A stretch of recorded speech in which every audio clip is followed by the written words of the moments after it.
ദൈവികമായ രക്ഷയും കരുണയും നമ്മുടെ പേരിലുണ്ടായിരിക്കട്ടെ.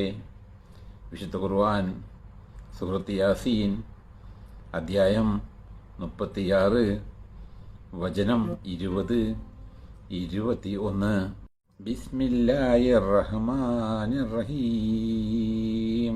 وجاء من أقصى المدينة رجل يسعى قال يا قوم اتبعوا المرسلين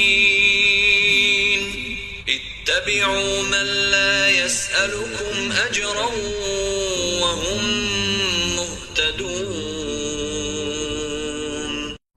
പട്ടണത്തിൻ്റെ അങ്ങേയറ്റത്ത് നിന്ന് ഒരു മനുഷ്യൻ ഓടിക്കൊണ്ടുവന്നു. അവൻ പറഞ്ഞു, എൻ്റെ ജനങ്ങളെ, നിങ്ങൾ ദൂതന്മാരെ പിൻപറ്റുവീൻ. നിങ്ങളോട് യാതൊരു പ്രതിഫലവും ചോദിക്കുന്നില്ല. അവർ സന്മാർഗികളുമാണ്. അങ്ങനെയുള്ളവരെ നിങ്ങൾ പിൻപറ്റുവീൻ.